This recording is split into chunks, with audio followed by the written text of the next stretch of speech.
한 장의 유언장이 우리 가족의 평범한 일상을 완전히 뒤바꿔 놓았습니다. 그날 한 장의 유언장이 모든 진실을 뒤집기 시작했습니다.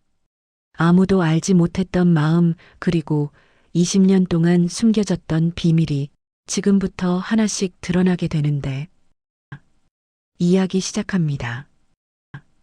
장례식장 한쪽에는 하얀 국화 냄새가 진하게 퍼져 있었어요. 저는 상복 치마를 꼭 쥐고 의자에 앉아 있었고 마음속은 공허해서 아무 소리도 제대로 들리지 않았습니다. 그때 변호사가 조용히 앞으로 나와 유언장을 꺼냈어요. 사람들의 시선이 한 곳으로 모였고 저는 이유도 모른 채 숨을 고르게 되더군요. 고인의 유언장을 낭독하겠습니다. 변호사의 말이 공간을 가르자 모두 고개를 들었습니다. 저도 심장이 뛰는 걸 멈추려고 노력했지만 손끝이 떨렸어요. 유언장이 펼쳐지는 소리 뒤로 변호사의 목소리가 또렷하게 들렸습니다. 고 박정희님은 전 재산을 며느리 김서연에게 남긴다. 순간 뒤에서 누군가 컵을 떨어뜨리는 소리가 들렸고 저는 몸이 굳어버렸어요. 왜 제 이름이 여기서 나오나요? 저는 아무것도 모릅니다. 정말 아무것도요. 제 귀가 잘못된 걸까요? 마음속에서 이건 아니야라는 말만 되풀이됐습니다. 신우이는 제 얼굴을 보는 순간 자리에서 벌떡 일어났습니다. 눈빛은 차갑고 날카로웠고 당장이라도 소리를 지를 듯 했어요. 남편은 믿기 어렵다는 듯 저를 바라보며 숨을 깊게 삼켰습니다. 저는 눈을 피했어요. 어쩐지 죄인이 된 것처럼 느껴졌습니다. 변호사는 유언장이 정식 절차에 따라 작성된 것이라며 효력이 분명하다고 설명했습니다. 그 순간 주변의 공기가 싸늘하게 식는 게 느껴졌어요. 사람들의 시선은 순식간에 제게 몰렸고 저는 등을 곧게 세우려 애썼지만 심장은 계속 가라앉고 있었습니다. 이제부터 무엇이 시작되는 걸까? 라는 불안이 가슴 안에서 커졌습니다. 시어머니의 마지막 뜻을 알지 못한 채 저는 한순간에 모든 의심의 중심이 됐어요. 아무도 모르는 이야기, 아무도 예상하지 못한 갈등이 지금 막 열리고 있다는 걸 직감했습니다. 유언장이 낭독된 지 몇 시간 지나지 않았지만 제 주변 공기는 이미 달라져 있었어요. 장례식장에서 돌아오는 길, 신우이는 제 옆을 스치며 일부러 모른 척했고 그 차가운 기류가 피부에 닿는 듯 했어요. 저는 아무 말도 못하고 뒤처져 걸었습니다. 마음이 무거워서 발걸음이 제대로 떨어지지 않았습니다. 왜 이런 일이 벌어졌는지 도무지 이해할 수 없었어요. 집에 도착하자마자 가족 단톡방 알림이 연달아 울렸습니다. 화면을 켜보니 유언장 이야기로 뜨겁게 달아오르고 있었고 제 이름은 이미 중심에 올라와 있었어요. 이건 말이 안 된다. 무슨 속셈이었냐 같은 문구들이 가슴에 비수처럼 꽂혔어요. 저는 대답하고 싶어 손가락을 움직였지만 아무 말도 할 수가 없었습니다. 무슨 말을 해도 구차한 변명으로 들릴 것 같았어요. 남편은 옆방에서 한참 동안 서성이고 있었습니다. 문틈 사이로 그림자가 왔다 갔다 하는 게 보였어요. 평소라면 바로 들어와 제 기분을 묻던 사람이었는데 오늘만큼은 침묵으로 저와 거리를 두었어요. 저는 그 침묵이 더 아프게 느껴졌습니다. 설마 나를 의심하는 걸까? 라는 생각이 머릿속을 스쳤어요. 저는 유산은 받고 싶지 않다고 메시지를 입력했다가 다시 지웠습니다. 아무도 제 말을 믿지 않을 테니까요. 변호사가 말한 고인의 뜻은 쉽게 바꿀 수 없습니다라는 문장이 계속 머릿속에 떠올랐습니다. 제가 뭘 해도 상황을 더 복잡하게 만들 뿐이라는 걸 깨달았어요. 신우이는 저에게 직접 메시지를 보내지도 않았습니다. 대신 가족들에게 제 험담을 퍼뜨리는 것처럼 보였어요. 한 번도 이런 적이 없었기에 더 무서웠어요. 시어머니와 사이가 좋지 않았던 건 사실이지만 그렇다고 이런 일에 연관될 이유는 없었습니다. 그러나 사람들은 이유보다 의심을 더 빨리 믿는 것 같았어요. 저녁이 되어도 마음은 조금도 가라앉지 않았습니다. 거실에서는 남편이 계속 휴대폰을 들여다보고 있었어요. 그 모습이 마치 제가 한 일이 있는 것처럼 보이게 해서 더욱 숨이 막혔습니다. 저는 조용히 방으로 들어가 문을 닫았어요. 그 순간 어둠 속에서 혼자 남겨진 기분이 들었어요. 이제 나는 어떻게 해야 할까? 라는 생각이 마음을 꽉 채웠어요. 아무 잘못도 하지 않았지만 누군가가 저를 죄인처럼 몰아가는 기분이 들었습니다. 시어머니의 뜻도 진실도 알 수 없는 상황 속에서 저는 점점 고립되고 있었어요. 그리고 이 고립이 앞으로 더 커질 것이라는 예감이 들었습니다. 시어머니 방은 장례식 이후 그대로 멈춰 있는 듯 조용했어요. 저는 먼지가 앉은 서랍을 하나씩 정리하며 마음을 진정시키려 했습니다. 그런데 서랍 가장 깊은 곳에서 묵직한 나무 상자 하나가 손끝에 걸렸어요. 자물쇠가 없는 오래된 상자였고 겉면에는 손때가 가득 묻어 있었습니다. 이상한 예감이 들어 조심스레 뚜껑을 열었어요. 상자 안에는 낡은 사진들이 여러 장 겹겹이 들어 있었어요. 빛이 바래고 모서리가 닳아 있었지만 누군가 오랫동안 간직해온 느낌이 선명했죠. 저는 사진들을 천천히 넘기다가 손가락이 멈추는 장면에 도달했습니다. 젊은 시어머니가 어린 여자아이를 안고 있는 사진이었어요. 두 사람 사이에 묘한 온기가 느껴졌습니다. 저는 그 아이의 얼굴을 한참 바라보았어요. 어딘가 익숙한 눈빛이었어요. 하지만 도무지 기억나지 않는 표정이어서 더 혼란스러웠습니다. 사진 뒷면을 돌려보니 작은 글씨로 고맙고 미안하다라는 문장이 적혀 있었어요. 시어머니의 필체였습니다. 저는 순간 심장이 움찔했어요. 누구에게 남긴 말인지, 그리고 왜 이 아이와 그런 감정을 공유했는지 알 수 없었어요. 신우이가 방으로 들어오더니 제 손에 들린 사진을 보고 표정이 굳었습니다. 그녀는 다급하게 손을 내밀며 사진을 빼앗으려 했어요. 저는 본능적으로 사진을 뒤로 감췄습니다. 신우이의 눈빛에는 불편함과 초조함이 동시에 비쳤어요. 저는 왜 이 사진을 보여주기 싫어하는지 이해할 수 없었습니다. 남편은 이 사진을 본 적 없다며 당황해했습니다. 그는 시어머니가 과거 이야기를 거의 하지 않았다고 했어요. 방 안의 공기가 무겁게 가라앉았고 저의 호흡도 점점 가빠졌습니다. 사진 속 아이가 누구인지 알고 싶다는 생각이 강하게 밀려왔어요. 왜 시어머니는 이 사진을 숨겨두었을까요? 저는 이 사진이 유언장의 이유와 깊게 관련되어 있다고 직감했어요. 시어머니의 마음속에 저도 모르던 무언가가 자리 잡고 있었던 것 같았습니다.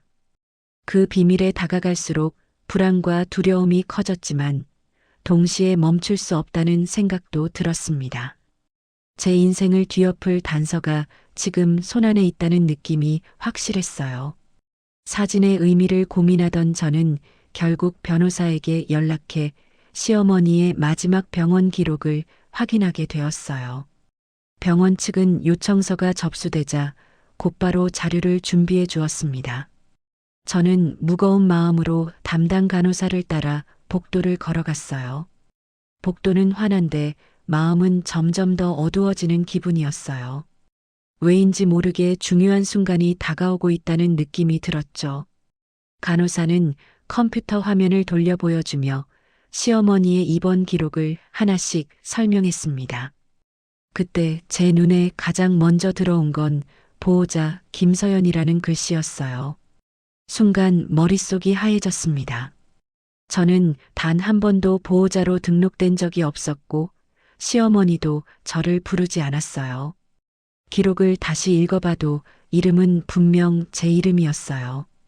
저는 이유를 묻기 위해 간호사를 바라보았습니다. 간호사는 시어머니가 직접 보호자 정보를 작성했다며 차분히 설명했어요. 그 말에 심장이 조여오는 듯 했어요. 시어머니는 평소에 저를 멀리하고 차갑게 대했는데 마지막 순간에 저를 보호자로 적었다는 사실이 도무지 이해되지 않았습니다. 제가 그 마음을 알 수 있었다면 조금은 다르게 대해드렸을까요? 남편은 기록을 보고 놀란 기색을 감추지 못했어요. 그는 시어머니가 왜 이런 선택을 했는지 이해하기 어렵다는 듯 한참 동안 화면을 바라보고 있었습니다. 신우이는 믿을 수 없다는 듯 고개를 저으며 기록 조작 가능성을 언급했지만 병원에서는 확실하게 부정했어요.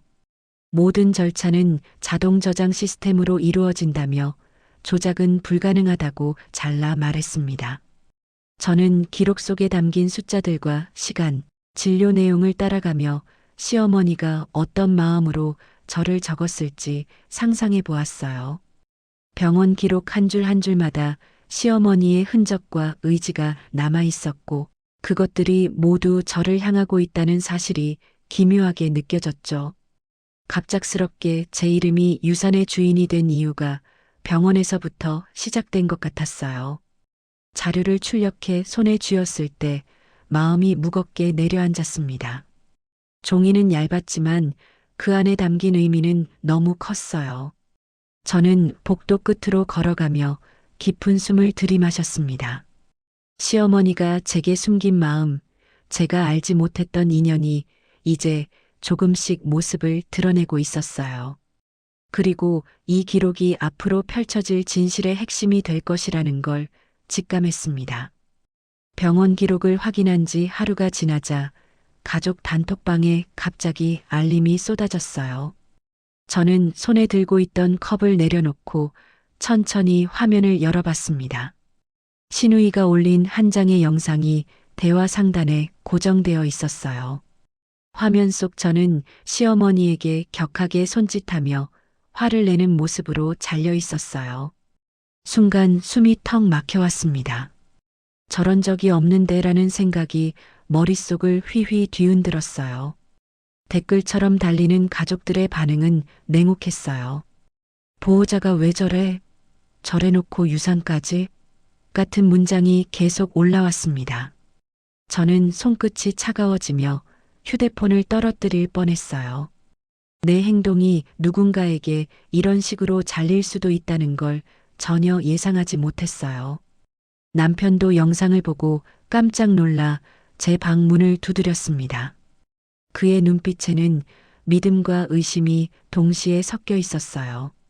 저는 영상이 잘린 것 같다고 조심스럽게 말했지만 목소리는 떨렸어요. 남편은 한참 동안 저를 바라보다 아무 말 없이 방에서 나갔습니다. 그 침묵은 어떤 비난보다 더 아프게 느껴졌어요. 저는 방 안에서 혼자 남겨진 채 누가 왜 이런 영상을 만든 것인지 생각을 놓지 못했습니다. 단순한 오해라기엔 분명한 의도가 느껴졌어요. 변호사는 영상을 보더니 즉시 병원 CCTV 원본을 요청했습니다. 그는 이상하다는 듯 화면을 유심히 보며 고개를 저었어요.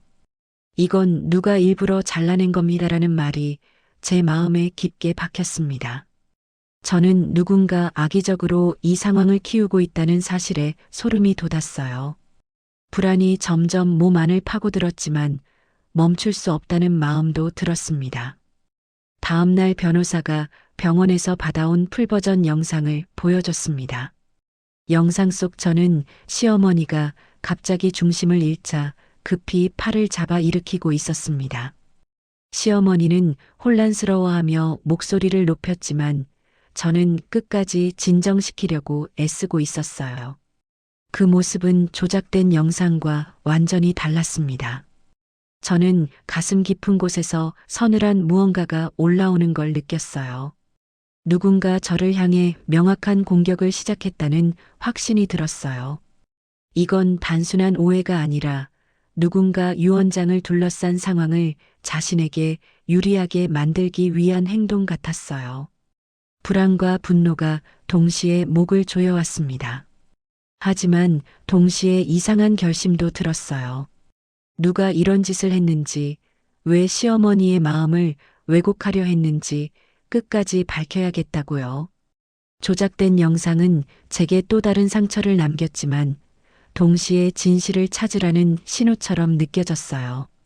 이 사건은 앞으로 더 큰 비밀로 이어질 것이라는 예감이 점점 선명해지고 있었습니다. 조작된 영상의 충격이 가시기도 전에 집안의 공기는 완전히 달라져 있었어요. 남편은 하루 종일 말수가 줄어들었고 밥상 앞에서도 숟가락을 제대로 들지 못한 채 멍하게 앉아 있었어요. 저는 그런 남편의 모습을 보며 더 큰 막막함을 느꼈습니다. 설명하고 싶었지만 제 말을 믿어줄지 자신이 없었어요. 말 한마디 꺼내는 것조차 겁이 났습니다. 저녁 무렵 남편은 결국 제 방으로 들어왔습니다. 그는 천천히 숨을 고르며 영상을 어떻게 생각하냐고 물었어요. 그 목소리엔 의심과 실망, 혼란이 뒤섞여 있었어요. 저는 영상이 잘린 장면이라고 조심스럽게 말했지만 제 설명이 남편의 마음을 움직이기엔 부족해 보였어요. 남편은 고개를 숙인 채 방을 나갔고 문이 닫히는 소리가 유난히 크게 들렸습니다. 저는 침대 가장자리에 앉아 한참 동안 손바닥을 들여다봤어요. 그날 시어머니를 붙잡았던 제 손길이 떠올랐습니다. 그 순간 제가 했던 행동들은 분명한 선이었고 시어머니도 그걸 알고 있었다는 확신이 들었어요. 하지만 다른 사람들의 눈에는 전혀 다르게 비춰지고 있었죠. 억울함이 목까지 차올랐지만 울 수조차 없었어요. 그날 늦은 밤 남편은 거실에서 혼자 시어머니 사진을 바라보고 있었습니다. 저는 문틈 사이로 그 모습을 바라보다 조용히 뒤로 물러났어요. 남편이 얼마나 혼란스러운지 잘 알고 있었기 때문이에요. 그가 저를 의심하는 마음과 믿고 싶은 마음 사이에서 흔들리고 있다는 걸 느낄 수 있었어요. 그래서 더 미안했고 더 아팠습니다. 하지만 동시에 제 마음속에는 작은 불씨 같은 결심이 생겨났어요. 누가 이런 조작을 했는지 반드시 밝혀내겠다는 생각이었어요. 저는 더 이상 피해자로만 남고 싶지 않았습니다. 시어머니가 왜 저를 보호자로 등록했는지, 왜 유언에 제 이름을 남겼는지 제대로 알아야겠다는 마음이 점점 강해졌어요. 그날 밤 저는 시어머니가 남겼던 사진과 병원 기록을 책상에 펼쳐놓았어요. 각각의 기록은 서로 다른 방향을 가리키는 것 같았지만 언젠가 하나로 이어질 거라는 느낌이 강했습니다. 이것들이야말로 제가 진실을 찾는 데 필요한 실마리라는 걸 알 수 있었어요. 저는 떨리는 손끝을 다잡고 천천히 자료들을 정리했습니다. 잠이 오지 않는 밤, 저는 발코니 앞에 서서 어두운 하늘을 바라보았어요. 마음속이 복잡했지만 한 가지 사실만큼은 분명했습니다. 저는 진실을 찾기 위한 첫 발걸음을 이미 떼고 있었어요. 누군가 만들어낸 거짓이 아니라 시어머니가 남긴 진짜 마음을 마주하고 싶었습니다. 그래서 이 싸움을 피하지 않기로 했습니다. 다음 날 아침 변호사에게서 연락이 왔어요. 시어머니가 생전에 맡겨둔 마지막 자료가 확인되었다며 직접 전달하고 싶다고 했습니다. 저는 떨리는 마음으로 변호사 사무실을 찾아갔어요. 회색빛 하늘 아래 서 있는 건물은 평소보다 더 높아 보였고 마음속 불안은 점점 커졌습니다. 이제 정말 큰 진실이 나오는 걸까라는 생각이 머릿속을 가득 채웠어요. 변호사는 조용한 회의실에 저를 안내한 뒤 두꺼운 봉투 하나를 제 앞에 놓았습니다. 봉투 표면에는 시어머니의 필체로 제 이름이 적혀 있었어요. 손이 떨렸지만 저는 조심스럽게 봉투를 열었습니다. 그 안에는 오래된 사고 기록지와 목격자 진술서, 그리고 119신고 내역이 정리된 문서들이 묶여 있었어요. 문서를 펼치는 순간 제 심장은 한 번에 쿵 하고 내려앉았습니다. 20년 전 큰 교통사고 기록이 적혀 있었어요. 사고 차량은 크게 파손돼 있었고 운전자는 심각한 부상을 입은 상태에서 구조되었다고 적혀 있었어요. 운전자의 이름은 박정혜. 바로 제 시어머니였어요. 그리고 신고자는 김서연미 취약 아동이라고 선명하게 적혀 있었습니다. 순간 손끝이 차갑게 얼어붙었어요. 저는 문서를 붙든 채 숨을 고르지 못했습니다. 기록에는 제가 우연히 사고를 발견하고 울면서 119에 전화를 걸어 구조를 요청했다는 내용이 상세히 적혀 있었어요. 저는 너무 어려서 이 일을 기억하지 못했던 거죠. 변호사는 시어머니가 이 어린 소녀를 평생 찾으려 했다는 말을 덧붙였습니다. 하지만 이름 외에는 아무 단서도 없어 결국 찾지 못했고 시간이 지나며 마음속에 비처럼 남겨두었다고 했어요. 그리고 결혼식 날 시어머니가 저를 처음 봤을 때 이상하게 굳었던 표정이 떠올랐어요. 그때의 시어머니는 복잡한 감정을 억누르는 듯 보였고 저는 그 이유를 이해할 수 없었죠. 하지만 이제야 알겠어요. 시어머니는 저를 알아본 순간 충격과 안도감, 그리고 죄책감이 한꺼번에 밀려온 거였어요. 시어머니의 차가운 태도 역시 문득 이해되었습니다. 저를 밀어내려 했던 건 미움이 아니라 오히려 부담을 주기 싫다는 왜곡된 배려였던 거죠. 그 감정이 시간이 지나 제대로 표현되지 못한 채 오해로만 쌓여갔던 겁니다. 저는 문서를 꾹 쥔 채 천천히 눈을 감았어요. 시어머니의 진심이 이제야 제게 닿는 것 같았어요. 남편도 뒤늦게 도착해 문서를 확인했습니다. 그는 충격으로 말을 잇지 못했고 제 손을 조심스럽게 붙잡았습니다. 그의 손은 흔들리고 있었지만 이번에는 분명 저를 향한 믿음이 담겨 있었어요. 우리는 잠시 아무 말 없이 자료만 바라보았어요. 기록 속 진실이 우리 사이의 모든 의심을 부수고 있었습니다. 회의실 창문에서는 흐린 햇빛이 들어오고 있었어요.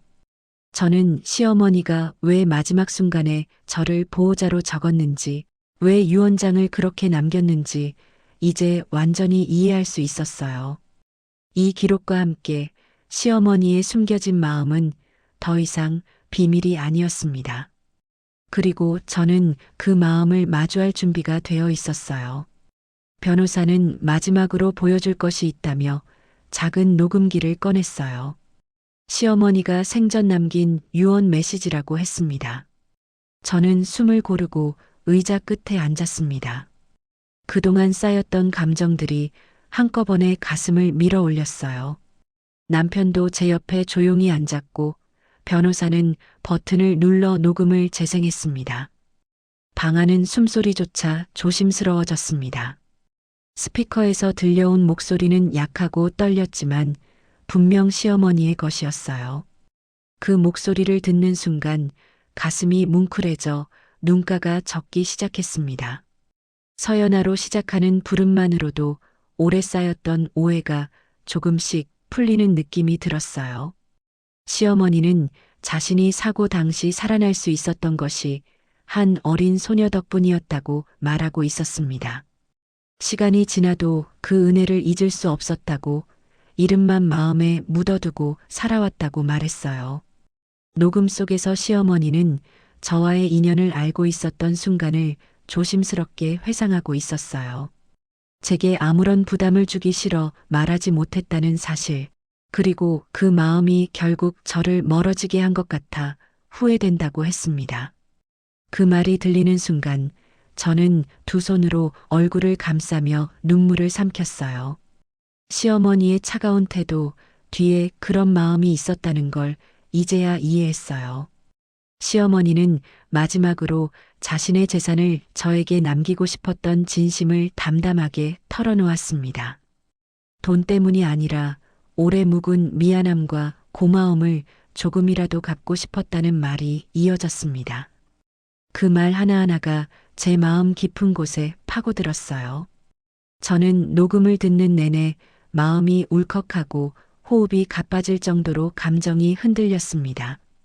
녹음이 끝났을 때 방 안은 깊은 정적에 잠겼습니다. 남편은 제 어깨 위에 손을 올려 조용히 잡아주었어요. 그의 손은 따뜻했고 그 온기 속에서 많은 오해가 사라지는 것 같았습니다. 신우이도 회의실 한쪽에 서서 조용히 울고 있었어요. 그녀 역시 시어머니의 마음을 오해해왔다는 사실에 충격을 받은 듯 했습니다. 가족 모두의 표정엔 복잡한 감정이 스쳐 지나갔습니다. 저는 깊은 숨을 들이마신 뒤 차분하게 유산 문제를 어떻게 할지 마음을 정했습니다. 시어머니의 뜻을 존중하면서도 모든 재산을 저 혼자 가질 수는 없다고 느꼈어요. 저는 일부만 받겠다고 말했고 나머지는 시어머니 이름으로 기부하자고 제안했습니다. 그 선택이야말로 시어머니가 바랄 법한 모습이라고 생각했어요. 변호사는 제 결정을 조용히 고개 끄덕이며 받아들였습니다.